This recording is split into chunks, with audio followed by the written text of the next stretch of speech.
요한복음 강의 33번째 시간입니다.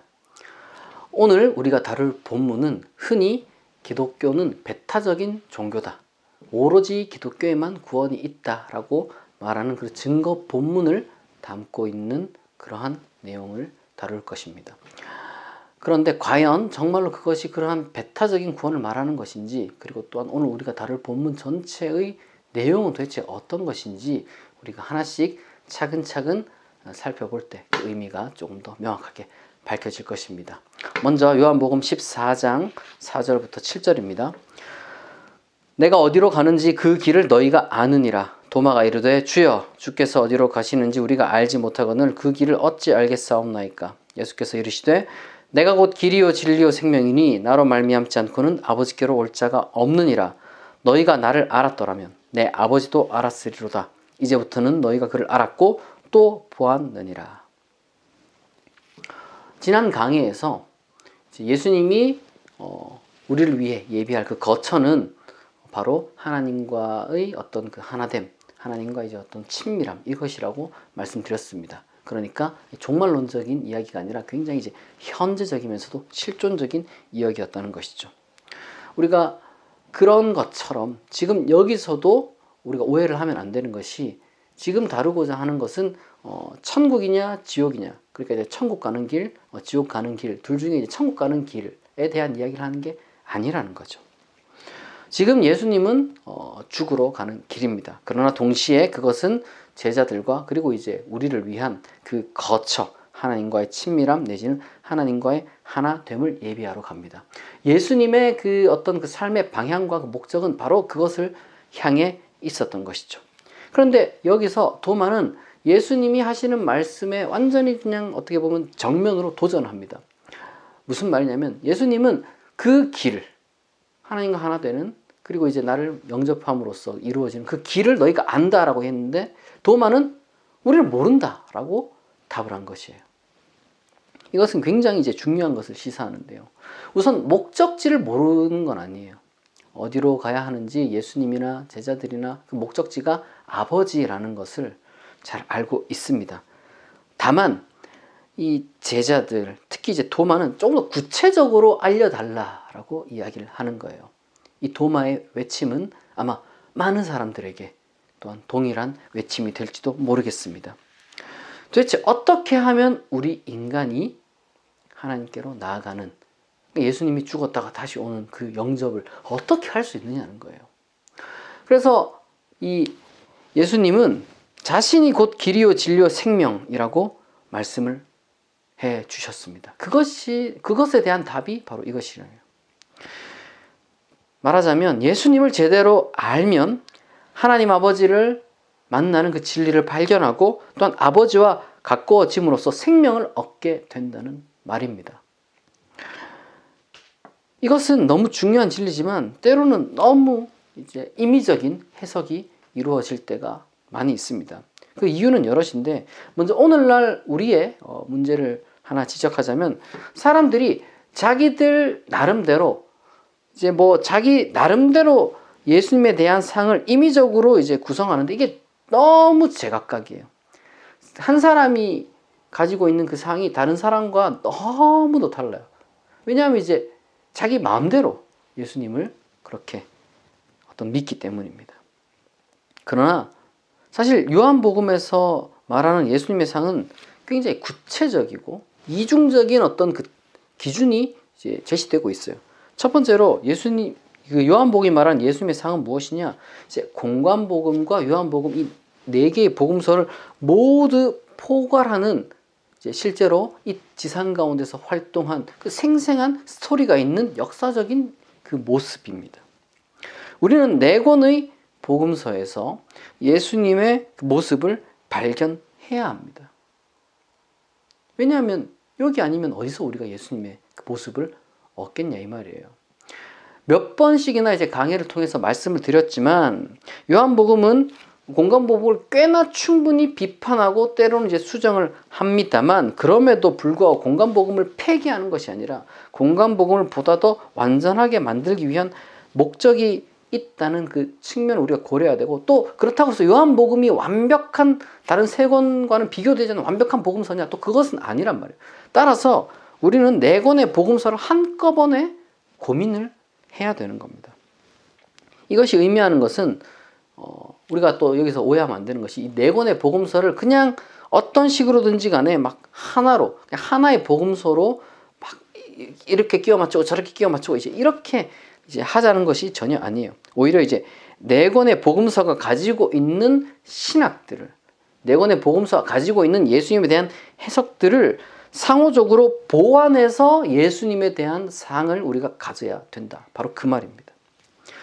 실제로 요한 공동체의 당대 사람들은 이제 공간복음에 대해서 잘 알았고, 공간복음을 모두 부정한 것이 아니라 단지 이제 공간복음에 이제 추가적으로 이제 요한복음을 새로이 세워서 이제 자신들을 위한 예수님 모습을 이제 그 네 권의 복음서를 통해서 찾으려고 노력을 했던 것이죠.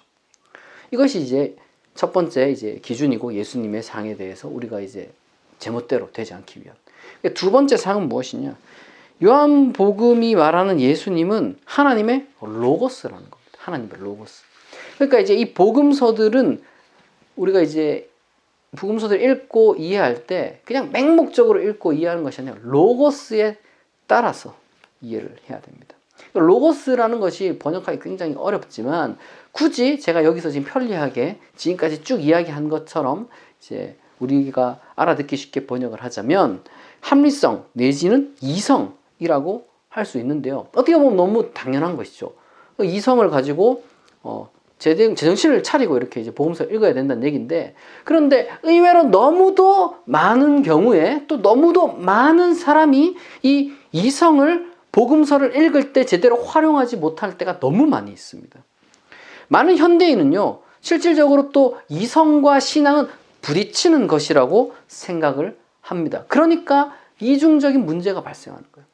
그러나 요한복음은 오히려 참된 이성이란 존재하는 모든 것의 본질을 꿰뚫는 것으로서 오로지 감각적인 관찰만으로는 참된 실제를 알 수 없다고 깨우치고 있어요. 반복해서 요한복음이 말하고자 하는 게 바로 그거죠. 따라서 참된 신앙은 로고스를 따라서 이루어지는 것이기 때문에, 예를 들어서 대학에서는 무슨 과학자로 살다가 교회 와서는 신앙인으로 사는 그런 어떤 일관성이 없는 단절된 이중인격을 거부한다는 거예요. 취리 대학교의 이제 천체 물리학자 중에 이제 아르놀트 벤츠라는 분이 있는데, 이분이 이제 2021년 바젤 대학교 신학 저널인 테올로기슈 차이트슈리프트에서 왜 물리학자들이 하나님에 대하여 이야기하기 어려운가라는 그런 이제 아티클을 썼습니다. 거기 보면 우리가 경험하는 전체 현실을 물리적으로 환원하는 것이야말로 그야말로 이제 터무니없는 것이고, 그걸 이제 소위 강한 물리주의라고 하는데, 이제 그런 것은 우리가 일상으로 겪는 수많은 1인칭의 주관적 경험을 오히려 제대로 설명하지 못한다는 거예요. 쉽게 말해서 내가 지금 너무 기쁘고 즐겁고 또 길 가다가 어떻게 보면 깜짝 놀라고, 이 모든 경험들이 과연 이제 숫자적으로는 아니면 수치적으로 아니면 객관적으로 이게 뭐 이제 나타낼 수가 있고 그 전부 다 그런 식으로만 설명될 수 있느냐라고 했을 때, 말 그대로 이제 종이에 적힌 수많은 어떤 그 글들이 아무런 가치가 없다는 식으로, 그냥 다 똑같다는 식으로, 어린아이가 아니면 어떤 이성 없는 그 동물이 이렇게 낙서를 한 거나 아주 몇십 년 고민해서 쓴 어떤 그 괴테의 파우스트나 똑같이 그냥 물리적으로 봤을 때 똑같다, 이런 거는 말도 안 된다는 거예요. 오히려 우리가 경험하고 있는 현실을 부정하는 거나 다름없죠. 터무니없이. 바로 이 천체 물리학자인 이제 아르놀트 벤츠가 지적하는 것처럼 진짜 참된 인생은 전체 현실을 바라보는 거예요. 전체 현실. 그런 점에서 모든 만물의 근원과 토대는 무엇이고, 또 우리 인간으로 하여금 이 초월을 지향하게 하는 그 실존적 완성으로 이끄는 일종의 엔텔레키는 도대체 무엇으로 말미암아 어디를 향하고 있는 것인지, 이런 모든 중요한 그 질문들은 단순히 이제 환상이 아니라 너무도 명확한 바로 나 자신, 그리고 여러분, 우리 모두의 현실이라는 거예요. 모두의 현실. 그 전체 현실을 설명하고자 하는 것이 바로 또한 이 신학의 역할이겠죠. 이런 점에서 예수님이 길이요 진리요 생명이다 그런 말, 예수님을 통하여서 아버지께로 나아갈 수 있다는 말은 적어도 요한복음에 의하면 이 요한복음 그 자체를 비롯한 예수님에 관하여 기록한 4권의 복음서를 통하여 발견된 그 예수님이 말하고 또한 예수님이 경험하는 그 하나님을, 그 아버지를 오늘날 우리가 경험하는 전체 현실의 이성에 따라 대입하라는 말이 되는 거예요. 말이 좀 어렵죠. 예수님이 내하고 길이요 진리요 생명이니, 이 말이 뭐냐? 예수님 자신을 통해서, 그러니까 복음서를 통해서 우리가 맹목적으로 복음서 읽는 게 아니라 복음서의 어떤 그 장르도 파악하고 복음서의 그 진짜 의미는 무엇인지 고민하는 가운데, 연구하는 가운데 우리가 예수님이 말한 그 아버지에 대해서 올바른 어떤 그 결론에, 뭐 잠정적이겠지만 언제라도 수정 가능하겠지만 거기에 도달하게 됐을 때 바로 그 분이야말로 이 전체 현실을 설명하는 그야말로 참된 하나님, 참된 근거가 된다는 것입니다. 그렇기에 예수님은 이렇게 덧붙이는 거예요. 나를 안다면 아버지도 안다. 전체 현실을 설명하는 그 아버지, 어떻게 도달할 수 있느냐? 예수님을 통해서 도달하는, 예수님을 통해서. 근데 그 예수님은 내 멋대로 막 만들어낸 그 예수님이 아니라 복음서에 나타난 그 예수님을 통해서. 그런데 여기가 잠시 우리가 좀 기억해야 될 게 있습니다. 그렇게 되면 목사님 결국에는 배타적인 구원론을 얘기하는 게 아닙니까? 아주 그냥 독단적이고 오만한 그러한 어떤 종교적인 그런 교만을 이야기하는 게 아닙니까? 라고 이제 말할 수 있습니다만은 그게 아니에요.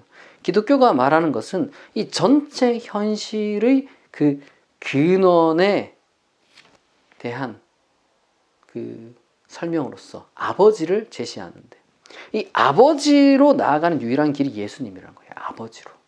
그러니까 전체 현실을 설명하는 것으로서 아버지 외에 다른 것들을, 많은 다른 종교나 다른 철학은 제시할 수가 있겠죠. 기독교가 제시하는 건 아버지라는 겁니다. 이 아버지에 근데 도달하려면 오로지 예수님을 통해서 가능하다는 거예요.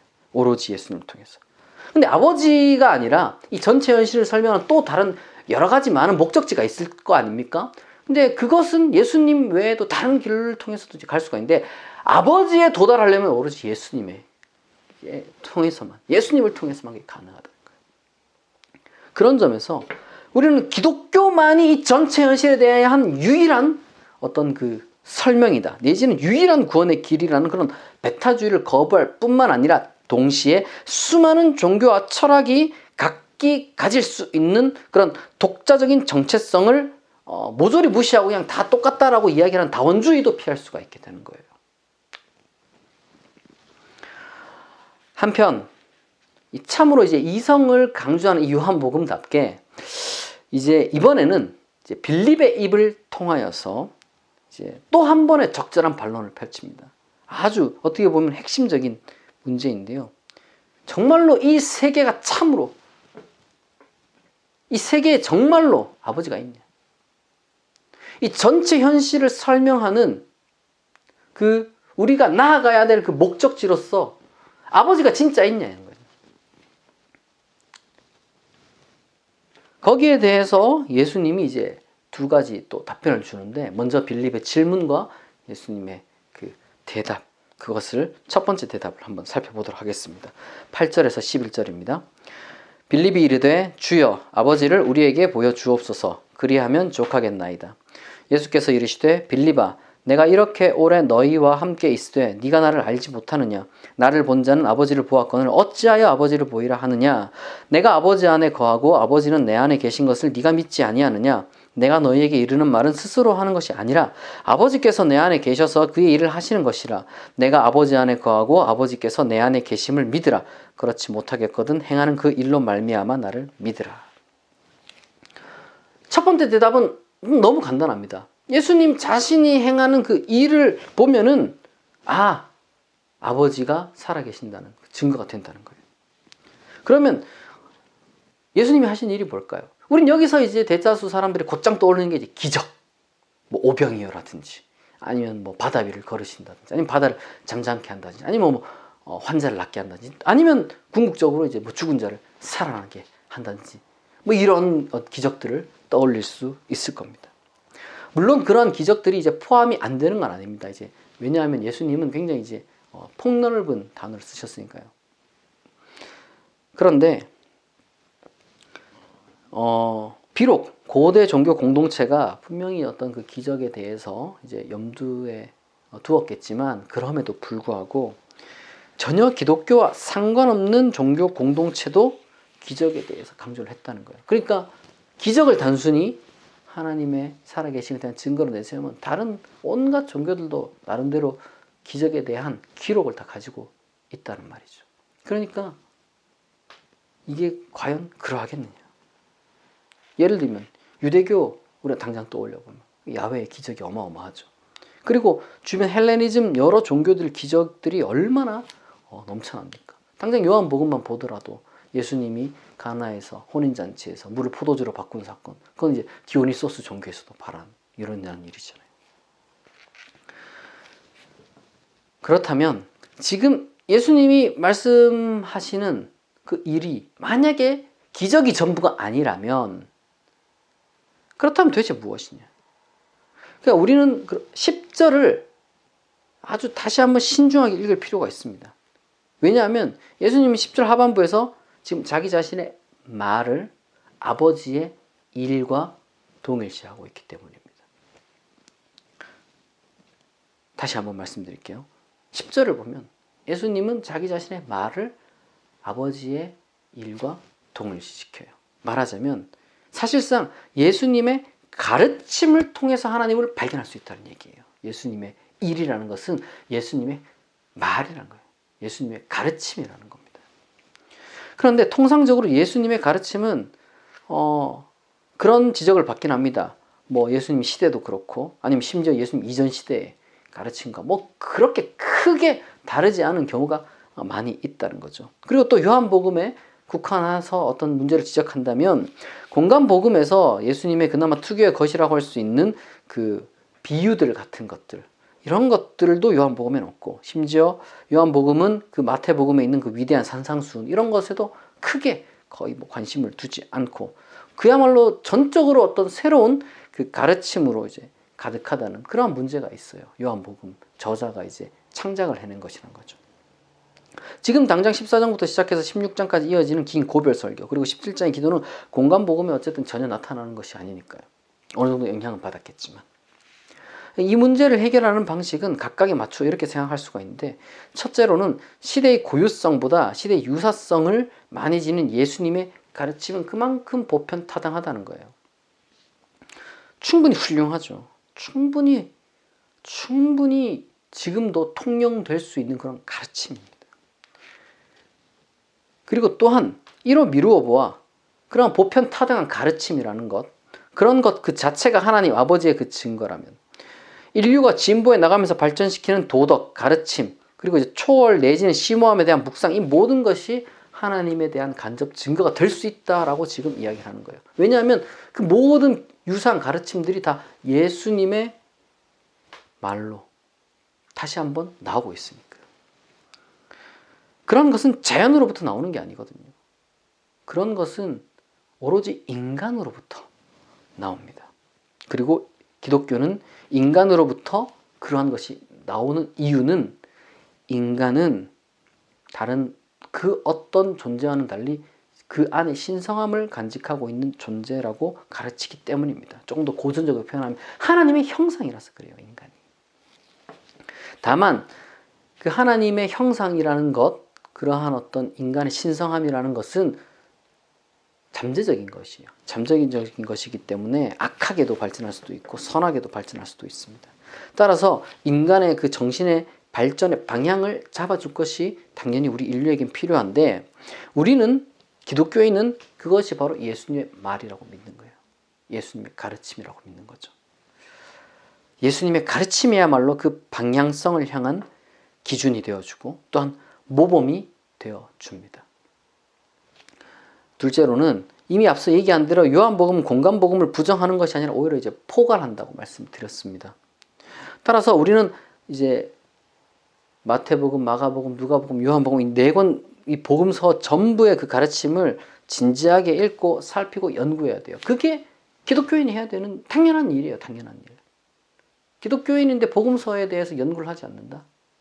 그냥 설교만 듣고 대충 그냥 은혜되는 말씀만 보고 그것도 뭐 잘 안 하는 기독교인도 참 많아요. 아니면 맹목적으로 그냥 받아쓰거나 외우거나 그렇게만 하고. 그렇게 해서는 안 돼요. 우리가 복음서의 그 가르침을 진지하게 해야 되는 이유는 뭐 다른 신약도 마찬가지지만 특별히 중요한 이유는 우리는 그것을 통해서 하나님이 예수 안에 계시는구나 라는 것을 믿을 수 있게 돼요. 믿을 수 있게. 왜냐? 그 내용 자체가 신성하기 때문입니다. 내용 자체가 거룩하기 때문이에요. 가르침이 위대하기 때문입니다. 예수님의 가르침의 핵심이 뭡니까? 하나님은 사랑이시다. 하나님은 아버지시다. 이거잖아요. 이 세계의 가장 큰 존재의 본질을 사랑으로 계시하는 것보다 더 큰 게 어디 있어요? 이 전체 현실을 우리는 아버지로 설명을 한다고 말씀드렸죠. 근데 그 아버지가 어떤 존재냐? 사랑이다. 이거보다 더 위대한 게 어디 있냐 이거예요. 물론 이것은 믿음입니다. 믿음. 그렇게 믿는 거예요. 기독교의 믿음이라는 것은 본래 이런 거예요. 이건 논리적인 귀결이라고 볼 수는 없겠지만 본래 앞서 말씀드렸듯이 진짜 이성은요. 진짜 이성은 이성만이 모든 것이 아니라는 것을 인정할 때 그게 제대로 된 이성이라는 거예요. 그걸 인정하지 않으면 논리적인 귀결이 아니니까 버리겠다가 아니라 논리적인 귀결이 아닐지라도 더 전체를 보는 어떤 전체를 보는 그 시각에서 이제 그 시각을 온전하게 채워주는 것이 뭐죠? 가장 위대한 것이 그럼 무엇이 될 수 있냐? 그게 바로 이 복음서에 나타난 예수님의 가르침이라는 것이죠. 그리고 그것을 믿는 것이 기독교의 그것이야말로 진정한 이성적 신앙이라는 겁니다. 믿음의 가치는, 그러니까 어떤 믿음이 그러면 더 좀 도덕적으로나 사회적으로나 아니면 정말 그 시대를 초월한 어떤 그 가치를 가지느냐, 그것은 그 주장하는 바의 내용에 따라서 판단이 되겠죠. 어떤 사람은 터무니없는 것을 믿을 수 있어요. 플라잉 스파게티 몬스터 종교라고 해가지고 터무니없는 믿음의 내용, 그런 것이 어떻게 위대한 복음서의 가르침과 비교가 될 수 있겠어요. 그 믿음의 그 가치는 주관적인 것이지만, 근데 그럼 내게도 기준이 있어요. 주관적이니까 뭐 아무런 임의적으로 이렇게 믿는 게 아니라 나름대로 우리도 생각하고 이렇게 가치를 매기잖아요. 하다못해 노래 하나를 들어도 음식 하나를 먹어도 내 나름대로의 기준이 있잖아요. 그럼 믿음의 그 기준이 뭐냐? 그 믿음의 내용을 보고 우리는 결정하는 겁니다. 그런데 이제 복음서를 읽지 않으면 그 믿음의 내용을 우리가 제대로 파악할 수가 없겠죠. 그럼에도 이것은 믿음의 영역일 수밖에 없으므로 예수님은 직전의 구절들처럼 너희가 안다 뭐 이렇게 표현하는 게 아니라 여기서는 반복해서 믿다라는 동사를 또한 강조해서 사용을 하고 있습니다. 얼마나 정교해요. 이런 것처럼 이 암과 믿음은 뭐 대립하는 것도 아니고 따로 독립되어 있는 것도 아니라 오히려 상호 보완적입니다. 그리고 이어서 이제 이 하나님 혹은 아버지에 대한 그 존재에 대한 예수님의 이제 빌립에 대한 두 번째 대답이 이어집니다. 12절에서 14절입니다. 내가 진실로 진실로 너에게 이르노니 나를 믿는 자는 내가 하는 일을 그도 할 것이요 또한 그보다 큰 일도 하리니 이는 내가 아버지께로 감이라. 너희가 내 이름으로 무엇을 구하든지 내가 행하리니 이는 아버지로 하여금 아들로 말미암아 영광을 받으시게 하려 함이라. 내 이름으로 무엇이든지 내게 구하면 내가 행하리라. 이 말씀은 또 우리가 뭐 너무 복잡하게 생각할 건 없어요. 하나님 혹은 아버지의 존재는 기도를 통해서 확인될 수 있다는 겁니다. 기도를 통해서. 근데 우리가 이제 앞서 지금 이야기를 했던 것처럼 이 일이라는 것이 이제 기적과 동등하게 되는 것이 아니라 예수님의 말, 즉 예수님의 이제 가르침으로 이해할 수 있다면 이게 얼마나 놀라운 그 약속이자 또한 기도의 본질 중 성격 중 하나인지를 우리가 이제 잘 알게 됩니다. 사실은 언젠가 제가 어렸을 때 그 부흥사 한 분이 이제 교회를 와가지고 막 그런 설교를 했어요. 이 구절을 가지고 설명을 하면서 어떻게 말씀하셨냐 그러면 이제 이 말씀 붙들고 이제 기도를 하면은 이제 그리고 진짜 믿음을 제대로 가지면은 예수님이 한 기적보다 더 큰 기적을 할 수 있다. 이렇게 이제 설교를 하시는 거예요. 그러면서 이제 그 부흥사분이 이제 모세를 신뢰로 드는 거예요. 그러니까 예수님은 바다를 잠잠케 했지만 모세는 그냥 바다를 갈라버렸다. 뭐 이런 식으로 이제 이야기를 하는 거죠. 이런 식으로.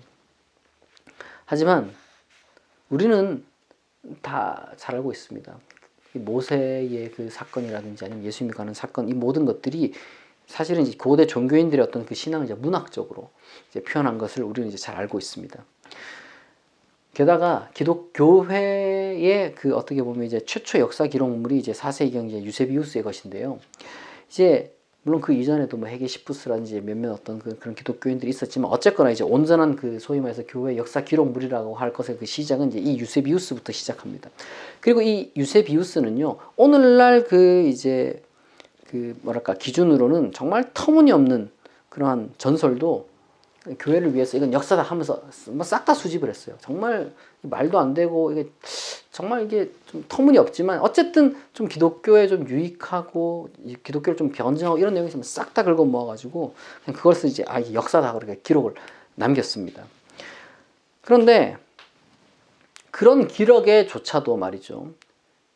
이 요한복음 9절에 있는 것처럼 예수님보다 더 큰 기적을 해낸 신앙인은 한 명도 없었습니다.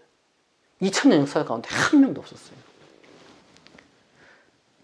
그러면 우리가 2000년 역사 동안 그럼 단 한 명도 그럼 기독교인이 응답받은 기독교인이 하나도 없단 말인가? 그럼 하나님 아버지가 있는 걸 도대체 어떻게 우리가 이야기를 할 수 있단 말인가? 이러한 좀 모순에 빠지게 되는 겁니다. 그러니까 일과 기적을 동일시하니까 이제 그런 생각에 이제 빠지게 되는 거죠. 극단적인 결론에 이르는 거예요. 그러니까 사람들이 이거는 기도 응답이 이제 한 명도 2000년 역사 동안 한 명도 못 받았다거나 아니면은 예수님이 말도 안 되는 소리를 했다거나 뭐 이런 식의 극단적인 이제 해석으로 나아가는데, 그러나 요한복음 공동체나 요한복음 저자가 아무 생각 없이 이렇게 이제 쓰지 않았다는 거죠. 그리고 이 말을 적을 때는, 이 글을 쓸 때는 절대로 그런 어떤 그 기적을 염두에 두지 않았기 때문에 또 과감하게 이렇게 쓸 수 있었던 겁니다. 왜요? 아까도 얘기했듯이 지금 예수님이 말씀하시고자 하는 것은 기적이 아니라 말이거든요. 가르침이기 때문입니다. 따라서 이렇게 우리가 해석할 수가 있는 거예요. 만일 우리가 진실로 예수님과 같은 진리를 우리가 가르칠 수 있다면, 그리고 복음서와 나머지 성서를 훨씬 더 시대의 진보에 따라서 더 정교하게 다듬고 또한 더 성숙하게 우리가 이끌어갈 수 있다면, 우리는 그야말로 그것을 예수님이 한 일을 우리가 했고 그리고 또한 그보다 더 큰 일도 했다고 말할 수 있게 되는 겁니다. 예수님이 우리한테 맡긴 일을 우리가 이제 해낸 거죠. 말하자면 예수님이 우리에게 농사 짓는 법을 가르쳐 주셨고 우리는 그걸 엄청나게 발전시켜 가지고 아주 예수님이 했던 것보다 더 큰 대규모 농사를 지었다. 이렇게 이제 비유할 수도 있는 것이겠죠. 그때보다 훨씬 더 깨끗하고 건강한 방식으로, 그리고 안전한 방식으로, 더 효율적인 방식으로 말이죠. 우리 인류는 실제로 복음서들의 아버지보다 더 심오하고 우리 인간의 모든 실존을 꿰뚫는 신에 관한 사유를 지금까지 추구해 왔고 지금도 추구하고 있습니다. 오늘날의 철학과 과학은 예수님 그때 당시와는 비교도 되지 않을 정도로 이제 발전했고, 따라서 신학도 그에 맞추어서 진보를 하고 있습니다. 나름대로요. 그 모든 수고로운 일이 다 예수님의 일의 연장이에요. 예수님의 사역의 연장이에요. 그것이야말로. 이 일을 인류가 지속해오고 있고, 특별히 이제 교회가 이 일을 이제 멈추지 않고 있다는 그 사실이 바로 하나님이 살아계시다는 그 증거입니다. 세계의 그 무엇보다, 누구보다 예수님이 이 전체 현실의 근거로서 이데아나 아니면 다른 이름을 가진 신이 아니라 아버지를 이제 계시했음을 종교사적으로 이제 우리는 부정할 수 없어요. 예수님 이전에는 이 전체 현실에 대해서 아버지다, 사랑이다 이렇게 말한 사람이 없어요. 그건 역사적으로나 종교사적으로나 그래요. 우리는 그것을 생각하면 바로 그 예수님이 말씀하신 그 하나님에 대해서 우리가 끊임없이 이야기하고 다듬고 고민하고 더 나은 우리의 표현들을 찾아가는 이 모든 작업은 그야말로 예수님의 일을 이어가는 것이고 더 큰 일을 하고 있는 것이라고 말할 수가 있겠습니다. 그리고 또 한편으로 지금 기도 얘기가 나왔죠. 이제 기도를 할 때 예수님의 이름으로 기도를 한다는 것이 물론 여러 가지 많은 의미가 있어요. 저는 뭐 그 수많은 의미들을 지금 다 이야기를 할 수는 없겠지만 여기서는 예수님의 이름으로 기도를 한다. 이거는 예수님의 지금 그 일을 이어가기 위해서 기도한다는 그 측면이 부각될 필요가 있다는 것만 강조하고 싶습니다. 13절과 14절에 무엇이든지는 그래서 이제 우리가 이걸 놓치게 되면 또 착각하게 되는 거예요. 무슨 말이냐? 본래 이제 이 무엇이든지에 해당하는 그 뭐 원래 표현들은 굉장히 이제 뭐랄까 어떻게 보면 그 단순한 관계사예요. 우리는 이걸 생각하면은 예수님의 이름으로 기도합니다. 아멘. 이 말 한마디면은 온갖 기도가 다 막 무한대로 뭐 제한 없이 어떤 것이라도 이루어질 것처럼 그런 식으로 생각을 하고 근데 그것이 이제 현실이 아니기 때문에 수많은 어떤 그 목사님들이나 아니면 기독교인들은 여기에 자기 나름대로의 요한복음에 없는 신학들을 마구마구 집어넣어요. 요한복음엔 전혀 있지도 않는 어떤 뭐 죄를 뭐 완전히 뉘우치지 않아서 그렇다부터 시작해가지고 뭐 하여튼 별의별 그런 뭐 이제 온갖 제약들을 다 그럼 그 제약들이 다 그럼 들어맞으면 그 온갖 기도 제목들이 무제한적으로 이루어지느냐? 그렇지 않다는 거예요. 지금 여기서 말하는 것은 그런 것이 아니라 예수님의 일을 계속해서 이제 지속해서 이어가고자 하는 사람이 바로 그 목적을 가지고 구하는 것이라면 무엇이든지 응답을 받을 것이다라는 뜻이에요. 말하자면 예수님이 하신 일이 멈추지 않고 방해받지 않을 것이다. 그러한 마음을 가진 사람이 기도를 하게 되면 그렇게 살아갈 수 있도록 하나님이 그 사람을 지켜주시고 보호하고 인도해 주신다는 뜻입니다. 말하자면 강조점은 무엇이든지에 있는 게 아니라 예수님의 이름에 있다는 거예요. 예수님의 이름. 그러니까 우리가 이걸 가지고 온갖 제약들을 붙여가지고 결국에는 내 욕망을 채우기 위해서 기도를 하는 것이 아니라 그건 잘못된 거예요. 그건 잘못된 거예요. 그게 아니라 아버지 곧 사랑의 하나님에 대해서 알고 가르치기 위해서 우리는 기도를 하는 거예요. 알고 가르치기 위해서. 그리고 바로 그런 의미에서 우리는 이미 교회의 역사라는 바로 이 구절에 해당하는 생생한 기도 응답 위에 서 있다고 할 수 있습니다. 하나님은 2000년 동안 바로 이 구절을 한 번도 어기지 않고 다 지켜오신 거예요. 계속해서 지금도 그 일이 끊이지 않는다는 것은 지금도 하나님이 약속을 지키고 계시고 기도를 응답해 주고 있다는 뜻이 되는 것입니다.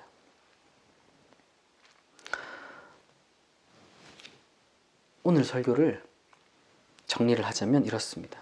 우리는 내 마음대로 예수님을 아는 게 아니라 내 마음대로 예수님을 아는 게 아니라 이 복음서를 통해서 우리는 예수님을 압니다. 그리고 예수님을 통해서 하나님을 알게 되는 거예요. 그리고 바로 그로 말미암아 우리는 구원을 받은 자들이 되는 겁니다. 이 놀라운 일이 우리 안에서도 이루어지도록 우리가 기도하고 그리고 또한 그 응답을 받음으로써 하나님께도 영광을 돌리고 언제나 여러분들이 그야말로 생명과 진리를 소유한 사람으로서 복되게 살아가기를 진심으로 축복합니다. 기도하겠습니다. 자비하신 하나님, 우리는 하나님을 믿습니다. 예수님의 가르침의 깊이가 그리고 또한 놀라운 역사 속 기도 응답이 하나님에 대한 증거임을 고백합니다. 이제 우리 안에서도 그리고 또한 우리를 통하여서도 그 놀라운 일들을 행하시옵소서. 아버지께로 인도하는 길과 진리와 생명이 되신 예수 그리스도의 이름으로 기도합니다. 아멘.